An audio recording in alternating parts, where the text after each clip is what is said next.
336 BCE. Everything in Macedon was going straight out of the textbook how to become a regional hegemon. The army was fully upgraded. The neighbors were shaking, the Greeks were grumbling but obeying, and then, bang. Philip II of Macedon, a man who had survived years of conspiracies, wars, and palace intrigue, dies not in battle and not from poison in a cup, but at the hand of his own bodyguard. Security Service, Ancient Luxury Edition. At this point, history clearly smirks and lights a cigarette. His son takes the throne, Alexander of Macedon, 20 years old, an age when some people still don't know what they want to be, and others are already off conquering half the known world. The court looks at him with that expression of, all right, we'll hold on to him until someone serious shows up. Too young, too sharp, too confident.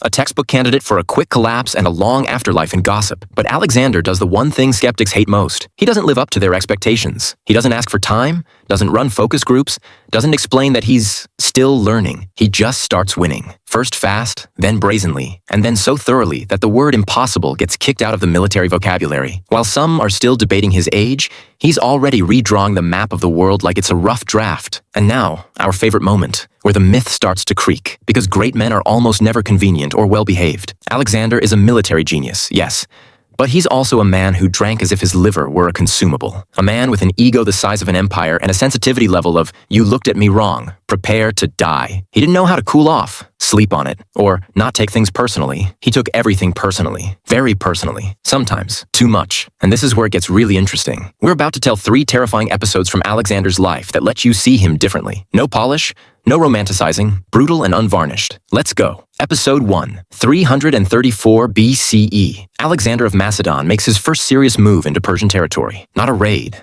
not a flag-waving exercise. A full-scale invasion. The Persians are confident they're about to explain to this cocky kid exactly where his place is. Spoiler, they won't. The Battle of the Granicus is dirty, loud, and bloody. No chessboard elegance, but excellent casualty statistics. Alexander, as usual, charges exactly where normal commanders send men, not their own heads. A white plume on his helmet, so everyone knows exactly where to aim. Marketing at the level of make yourself the target. At one point, he gets carried away. His sword sinks into enemy armor and gets stuck, as if the world itself is reminding him, you are, in fact, mortal. While the king wrestles with the blade, a Persian commander comes up from behind and raises an axe, not as a threat, as a finale. And here a man bursts into the frame without whom this story simply wouldn't exist. Cletus the Black. A veteran, old school, from the Philip II era. He doesn't ponder fate or evaluate the symbolism of the moment. He just runs the Persian through with a spear. The axe falls into the river. Alexander lives. That's it. Full stop. End of scene. From that moment on, Cletus is no longer just an officer. He's the man who quite literally pulled the king out of the category of could have been great. And Cletus receives a special status. Not an official one. The most dangerous kind, the right to speak the truth. While a chorus of ecstatic idiots grows around Alexander, Cletus remains the one who doesn't clap automatically. Alexander even likes it. For a while, a few years pass. The empire swells like dough on yeast. The map of the world keeps shrinking, while the ego keeps growing. Alexander gradually stops looking like a Macedonian king and starts playing at being a Persian monarch. Clothes, rituals, manners. For the new elites, it's beautiful. For the old Macedonians, it's an insult. 328 BCE Mariconda, a banquet. Genre classic. Wine flows generously. Self-praise. Even more so, Alexander muses on his own greatness, compares himself to mythic heroes, and casually hints that his father, sure, tried, but didn't quite make it. The hall nods along. Smiles, approval, enthusiasm, right on schedule. Everyone except Cletus, who sits there gloomy as a tax audit. He's just been rewarded. Appointed satrap of Bactria. Formerly a promotion. In reality, exile far from the center of decision-making. Very convenient. The hero remains, but no longer hurts the eyes. And Cletus snaps. He stands up and does the one thing you absolutely must not do when you're near a drunk absolute monarch. He tells the truth. Loudly. Directly. Without filters. He reminds everyone whose blood paid for the victories. Draws attention to the Persian outfits. And, the cherry on top, casually compares Alexander to his father. Very much not in the son's favor. At that moment, everyone understands. Disaster is imminent. Alexander starts by throwing an apple at him. Seriously, an empire stretching from the Indus to the Balkans. And the conflict level is kindergarten, senior group. Cletus is escorted out. People try to smooth things over. It seems like it's blown over. It hasn't. Cletus comes back. One last line, about the father. And now it's no longer an argument. Alexander grabs a spear and kills him on the spot. No trial, no theatrics, instant. And then comes the silence in which the myth breaks. Alexander sobers up instantly. Not figuratively, literally. He looks at the body of the man who once saved his life, realizes what he's done, tries to kill himself. The guards stop him. For several days, he sits in his tent, refusing food, screaming, crying, cursing himself. Sources say he repented. Perhaps, but there are things repentance doesn't fix. Clitus doesn't come back to life, and the image of a just, balanced ruler develops its first serious crack. From that moment on, everyone understood. Alexander could be a genius. He could be great. But if you're going to tell him the truth, make sure there's some distance between you, preferably several meters, and no spears nearby. Episode 2. A Chariot for the Enemy. After Alexander of Macedon dismantled Tyre brick by brick and morally convinced the coastal cities that arguing with him was a bad investment, the route was obvious. South, Egypt, sun, palm trees, divine status by subscription. But between him and that resort lay one stubborn problem: Gaza. At that moment, this city was not just a city, but an architectural.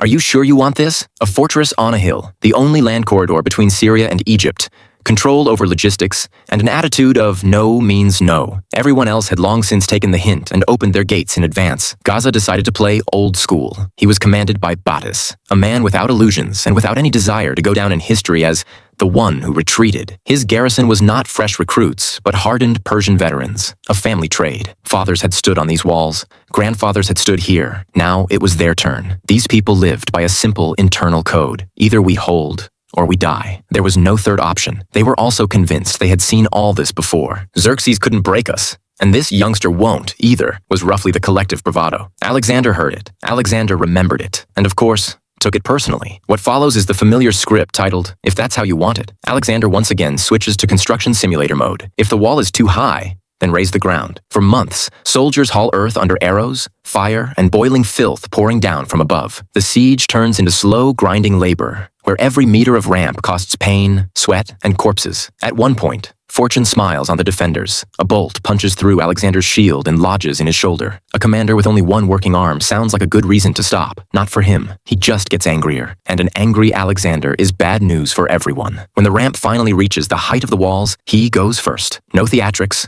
No, let the soldiers test it. Inside the city, it turns into slaughter. Narrow streets, close combat, blood, screams. The garrison fights to the last man. No one begs for mercy. This, incidentally, is a rare moment in antiquity when both sides truly keep their word. Just different words. The city falls. The inhabitants are put in chains. Marched to market. The standard victor's package. Battus, surprisingly, remains alive. He's brought before Alexander. And here he makes his fatal mistake. He stays silent. He does not bow. He does not abase himself. He simply stands. By this point, Alexander has grown fond of Eastern ceremonies.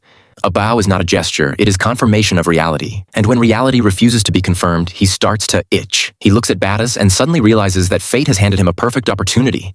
Not a political one, but a mythological one. Because if there was anything Alexander loved almost as much as himself, it was Greek heroes, especially Achilles, the Iliad under the pillow, Troy as a mandatory stop on the itinerary, comparing himself to epic characters as a favorite pastime. And now the puzzle clicks into place. Battus is Hector. He is Achilles. All that remains is to replay the scene. He orders a chariot brought out, bronze rings hammered in, Battus tied to the chariot. Alexander mounts it himself, snaps the reins, and begins circling the city walls, dragging the captive behind him. The image is meant to be epic. In his head, it definitely is. He's literally playing a role. The problem is that in the original, Hector was already dead, and Battus was not. The irony here isn't subtle. It's vicious. The entire meaning of Homer's scene is the futility of rage and the price of losing one's humanity. But Alexander is busy with something else, proving to the world, and to himself, that he deserves the myth. By the end of this performance, Battus dies, the city is destroyed, and Alexander gains another victory and takes another step away from the man he was once respected as. Episode 3. I'm Not a Boy. When Alexander of Macedon had only just put on his father's crown, the world decided it was the perfect moment to test how sturdy it was. Philip II of Macedon had been a heavy, crushing, almost unquestionable figure. You didn't argue with him.